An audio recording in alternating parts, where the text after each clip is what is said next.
महाभारत में अर्जुन की 4 पत्नियों का जिक्र मिलता है। द्रौपदी, उलूपी, चित्रागंदा और सुभद्रा। चारों पत्नियों में से अर्जुन अपनी 2 पत्नियों द्रौपदी और सुभद्रा के साथ रहे। सुभद्रा कृष्णा की बहन थी। भगवान श्री कृष्ण ने अर्जुन के सारथी की भूमिका निभाई थी। जब अर्जुन द्रोणाचार्य से दीक्षा ले रहे थे, उसी दौरान अर्जुन की मुलाकात गदा से हुई। गदा अक्सर सुभद्रा के बारे में बात किया करता था। वह अपनी चचेरी बहन सुभद्रा के रूप और सुंदरता की और बुद्धि की तारीफ सुनकर अर्जुन को सुभद्रा से प्रेम हो गया। अर्जुन ने सुभद्रा के सामने विवाह का प्रस्ताव रखने की सोची, लेकिन इसी बीच अर्जुन ने अपने भाइयों के साथ स्वयंवर में द्रौपदी से विवाह कर लिया।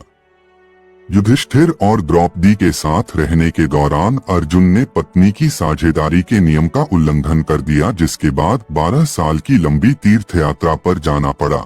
इसी तीर्थ यात्रा के दौरान अर्जुन की मुलाकात नागा राजकुमारी उलूपी से हुई। नाग राजकुमारी ने अर्जुन को धमकी दी कि अगर वह उससे विवाह नहीं करते हैं तो वह कभी उसे अपने पास से जाने नहीं देगी। अर्जुन ने अपनी सहमति दे दी और उससे इरविन नाम की संतान हुई।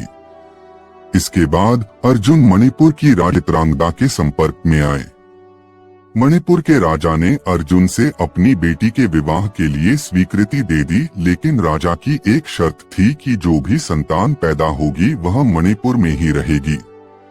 अर्जुन की पत्नी और पुत्र बाबरूहाना दोनों मणिपुर में ही रहे, जबकि अर्जुन ने अपनी यात्रा जारी रखी। अर्जुन द्वारका पहुंचे, जहां श्री कृष्ण से मुलाकात होनी थी।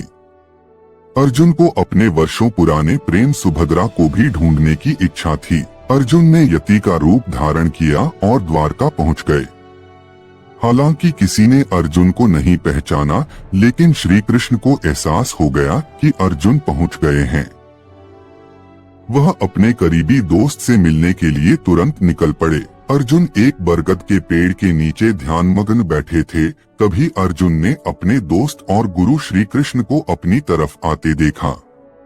इससे पहले कि श्री कृष्ण कुछ कह पाते, अर्जुन ने कहा, आप जानते हैं कि मेरे मन में क्या चल रहा है। क्या आप मेरी उससे विवाह कराने में मदद नहीं करेंगे जिससे मैं प्यार करता हूँ। श्री कृष्ण को पता था कि अर्जुन और सुभद्रा के विवाह में सबसे बड़ी बाधा सौतेले भाई बलराम बनेंगे। कौरवों के साथ अपनी दोस्ती को देखते हुए बलराम चाहते थे कि सुभद्रा का विवाह दुर्योधन के साथ हो। श्री कृष्ण ने अर्जुन से कहा, मैं तुम्हारी मुलाकात सुभद्रा से करवाता हूँ। अगर सुभद्रा भी तुमसे प्यार करती होगी तो मैं तुम दोनों के भागकर विवाह करने में मदद करवाऊंगा। अर्जुन ने कहा कि क्या यह नीच कृत्य नहीं होगा। तो कृष्ण ने जवाब दिया कि अगर सुभद्रा अपनी रजामंदी देती है तो क्षत्रियों में अपनी दुल्हन का अपहरण करना स्वीकार्य है। योजना बनाई गई कि अर्जुन यति के रूप में ही रहेंगे और कृष्ण बलराम को उनसे मिलाने लाएंगे। बलराम ने अर्जुन को नहीं पहचाना और उसे एक सन्यासी समझकर तारीफ करने लगा।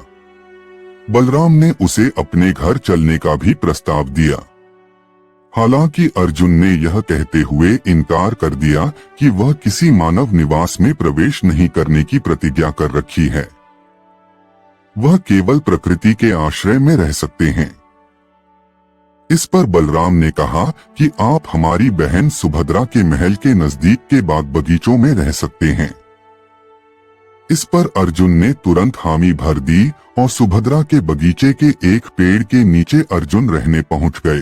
सुभद्रा ने पांडवों की बहादुरी के बारे में कई कहानियां सुन रखी थी। उसने अर्जुन की धनुर्विद्या की चर्चा भी सुनी थी। वह अर्जुन से मिलने के लिए बेताब थी। जब सुभद्रा को पता चला कि एक साधु उसकी बगिया में आया है तो वह उनसे मिलने पहुंच गई। सुभद्रा ने सबसे पहले पांडवों के साम्राज्य इंद्रप्रस्थ के बारे में पूछा। इसके बाद अर्जुन के बारे में सीधे पूछा।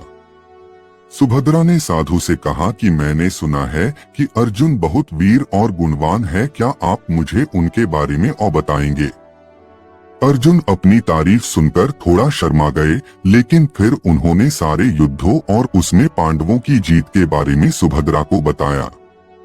एक दिन सुभद्रा ने साधु से पूछा कि क्या आप मेरा मन पढ़ सकते हैं? क्या आप बता सकते हैं कि मुझे अर्जुन से प्यार हो गया है? क्या मुझे उनका प्यार मिल पाएगा? अर्जुन वर्षों से ये शब्द सुनना चाहते थे।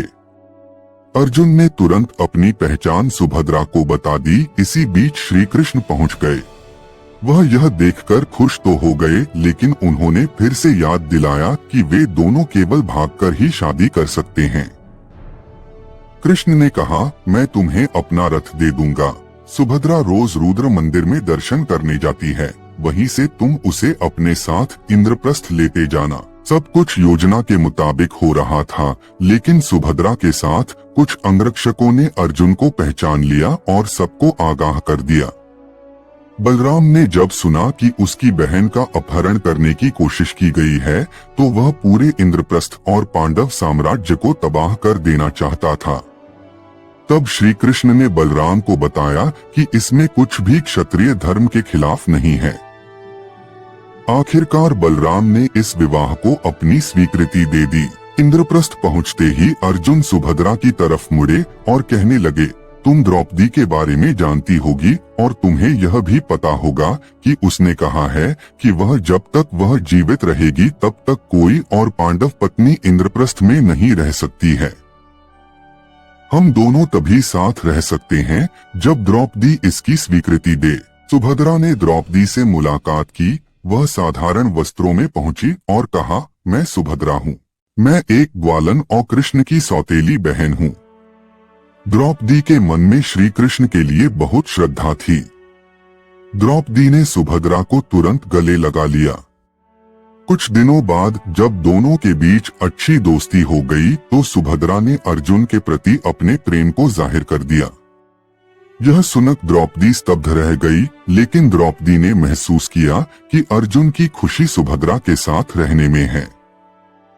इसके बाद द्रौपदी ने अर्जुन और सुभद्रा को अपना आशीर्वाद दिया और दोनों साथ रहने लगे।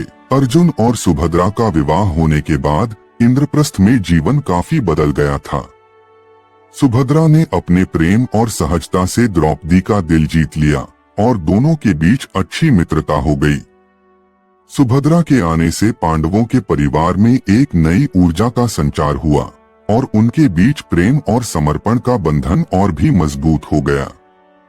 अर्जुन और सुभद्रा का एक पुत्र हुआ, जिसका नाम अभिमन्यु रखा गया।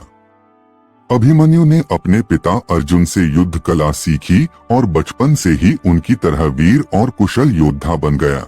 अभिमन्यु पर श्री कृष्ण और पांडवों का विशेष आशीर्वाद था और उन्होंने अभिमन्यु को महाभारत युद्ध में कई महत्वपूर्ण युद्ध तकनीकें सिखाई, जिसमें चक्रव्यूह को भेदने की कला भी शामिल थी। समय के साथ महाभारत के युद्ध की परिस्थितियां बनने लगीं। अभिमन्यु युवा होते हुए भी अत्यंत साहसी और बलशाली था। वह अपने पिता अर्जुन और श्री कृष्ण की तरह धर्म का पालन करने और कौरवों के अन्याय के खिलाफ खड़े होने के लिए तैयार था। युद्ध के दौरान अभिमन्यु ने पांडवों के पक्ष में कई वीरता के कार्य किए, विशेष रूप से चक्रव्यूह में अपने अद्वितीय साहस का प्रदर्शन किया। हालांकि दुर्भाग्यवश चक्रव्यूह में प्रवेश के बाद वह बाहर निकलने का तरीका नहीं जानता था और वहां उसकी वीरगति हो गई। अभिमन्यु की मृत्यु ने अर्जुन और सुभद्रा को बहुत पीड़ा दी, परंतु उन्होंने यह समझा कि अभिमन्यु ने अपने धर्म और अपने कुल की रक्षा के लिए अपना सर्वोच्च बलिदान दिया। उनकी वीरता और बलिदान ने महाभारत के इतिहास में उनका नाम अमर कर दिया। अर्जुन के चारों पत्नियों और उनकी संतानों ने विभिन्न राज्यों और कुलों में अपने योगदान दिए।